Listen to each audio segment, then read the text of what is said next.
Good evening, everyone. This is Sketch here, and we're gonna play this game that that plied the arcades back in the 2000s. This game called Silent Scope EX. I think in Singapore it made the rounds in the various arcades under a different name, Sogeki.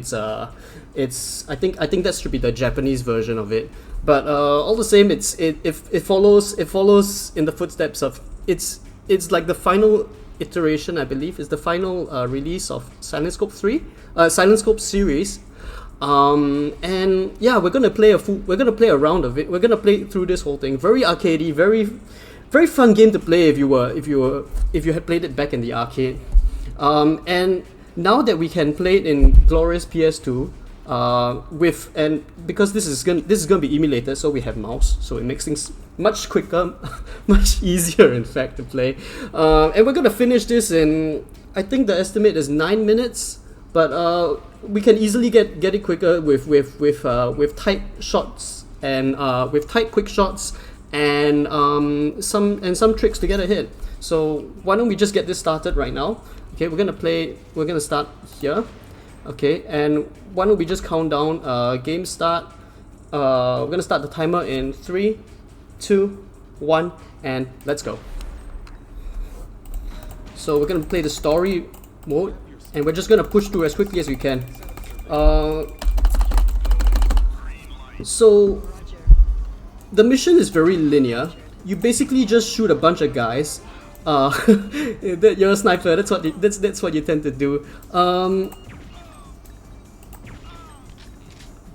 If I was playing this if I was playing this for individual levels, I wouldn't bother to zoom in, but this is a marathon, so let's just get this right, yeah? I think my personal best for this mission is maybe like 2 or 3 seconds faster, but it doesn't take that much difference. Okay, so now we have to start choosing missions.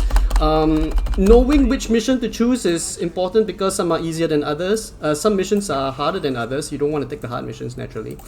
So the hijacker one is the easy mission because you don't have to deal with you don't have to deal with the boat bobbing up and down with the hijackers at sea mission. Well, this one's quite straightforward. Just shoot everyone in the face. I mean, you don't have to shoot them in the face. It's but it's like style points, I guess. So the left mission is the easier one, and it shows in the number of stars you see on the left hand side. But if you, well, I'm just blasting through this thing right now, so sorry if you missed that bit, but that's okay. So what you're seeing right now is, well, it's about getting things as high as possible. See, there are 4 guys, but that's okay. There's a bomb that will kill all 4 of them, so we skip that whole thing. So here's a bit as well. I need to lead the target a little bit. So yeah, that's about it. Shoot the helicopter further behind because that tends. Okay, that's. Well, I'm missing everything now. Okay, we gotta get this guy. Come on, cooperate. Part of this game is also about fighting against the mouse. I couldn't get the quick kill. It's okay. There's an easy lineup here. I don't have to shoot that. Okay, see, there's a part where he stays completely still for a second, and that's long enough for me to get the headshot. There we go. Okay. So there are 3 options here. The center one is the easiest to pick, but I will need to focus because there are 6 people I have to keep track of, and I have to kill a grand total of 3 of them. So hold on a sec here. They're color coded, so they'll tell you.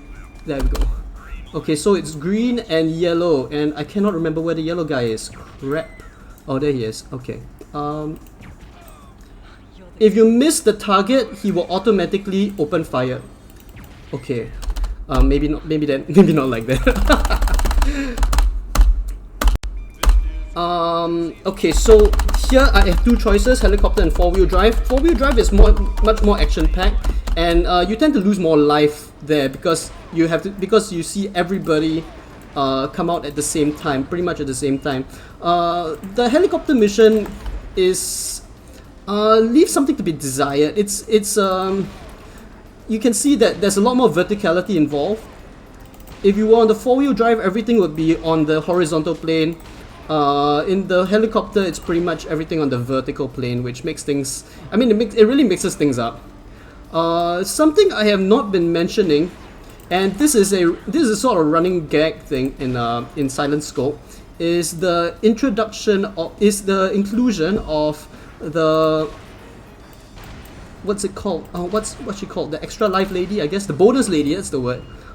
So if you run your crosshair on the bonus lady, see if I can get it. There you go. Oh, I missed it. You get a chance later.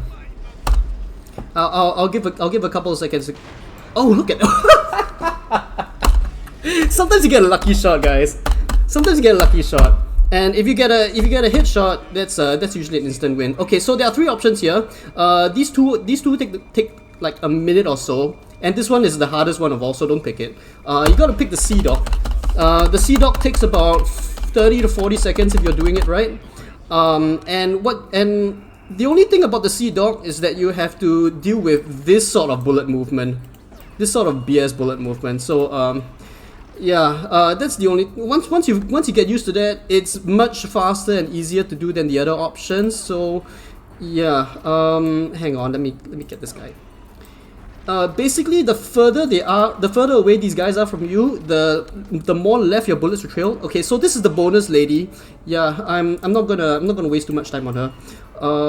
See, I missed that target. Now I gotta get back. Now I gotta cook around to him. Yeah, there you go. Okay, and there's one guy really far away. This one needs a bit more lead, I think. There you go. And for this, middle of the 3/4 of the way to the left, and that's enough. And that's all it took. Okay, and this is the final mission.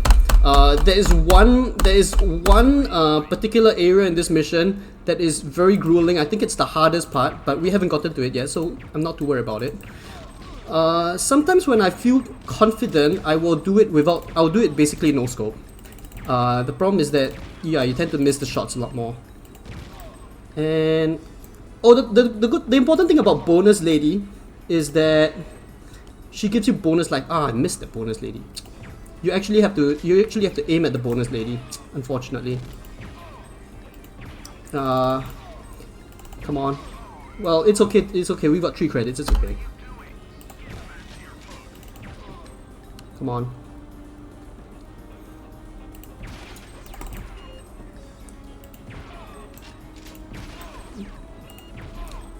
And come on, get the kill. Thank you.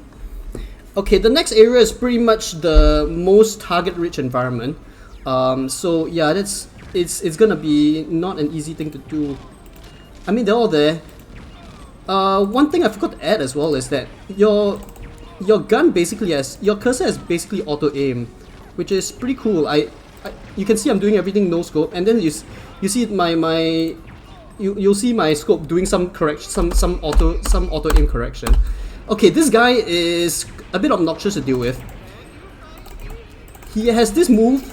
This move is I don't know. It's basically unblockable to me as far as I'm concerned, because technically it is unblockable. It is blockable. You just have to actually shoot him. But the problem is that he moves so much that it just doesn't seem to work out. Okay, where is he? Thank you. And that's how you get the kill. We're coming up to the final shot now. So yeah, we're gonna get ready on that timer. We just need to shoot this guy in the face. I'm gonna take a few seconds just to appreciate how glorious this guy looks. So it all comes up. So this is also another thing about Silent Scope. They like to have this final shot where if you only basically have one chance to get him, but it's not too hard. You just need to do this, and there you go. We got him in the face. We win. And I guess time. There we go. So I hope you guys enjoyed it. I really enjoyed playing this game when I was young, back in the arcades, and yeah, that was a wild ride. That felt like a pretty good run. I hope you enjoyed this game, guys. That was Silent Scope EX, or Sogeki, Japanese version. So yeah, hope you all enjoyed it.